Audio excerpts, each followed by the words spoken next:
మేము తాటికెళ్ళి తీసుకోవడానికి వచ్చాము. చూడండి చెట్లు ఎన్ని ఉన్నాయో. ఇంకా దగ్గరికి వెళ్తాను. మా పిల్లలు అయితే ముందే పరిగెత్తుతున్నారు. నేను చూపిస్తాను రా అంటే వచ్చా. చూడండి ఎలా పరిగెత్తుతున్నారు. కనిపిస్తున్నారా మీకు?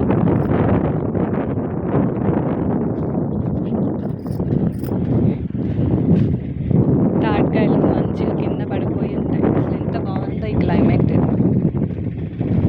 బాగుండేది. పల్లెటూరు అంటేనే చాలా అందంగా ఉంటుంది.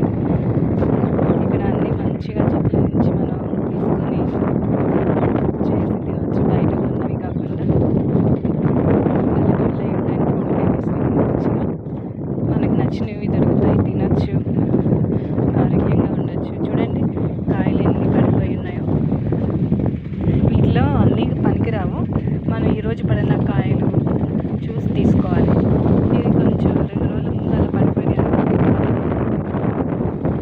మనకు తెలుస్తుంది కాయ కొంచెం గట్టిగా ఉందని చెప్పి. ఇదిగోండి కాయలు. ఇంకా మా పిల్లలు చూడండి వేస్తున్నారు. ఇంకా దొరికినాయంట. మంచిదా కాదా అని కూడా చూస్తారు వీళ్ళు. ఇవి చూస్తుంటే నాకు గురిగింజల చెట్టు ఒకటి కనిపించిందండి. మీరు ఎప్పుడైనా చూసారా గురిగింజల చెట్టు? ఇదిగోండి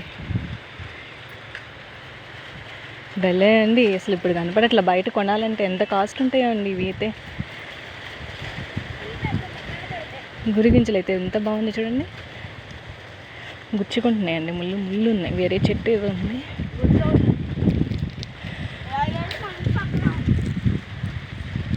అసలు ఇక్కడ ఎన్ని మొక్కలు ఉంటాయో మనకు ఉపయోగపడేవి.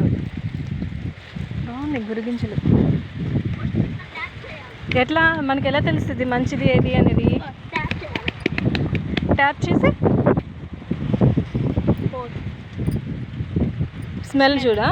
ఎట్లా తెలుస్తుంది? స్మెల్ మంచిగా వస్తుందా? ఇవి గురిగింజలు పెద్దన కావాలన్నాడు కదా అంతకుముందు. అప్పుడు ఇక్కడ తీసుకున్నామా మనం?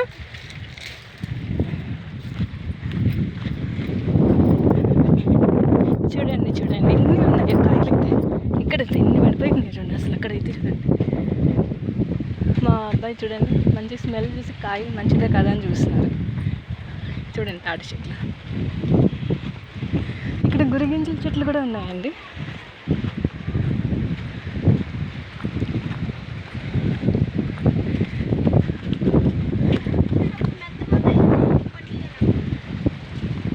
మెత్తగా తగిలితే పండినవా?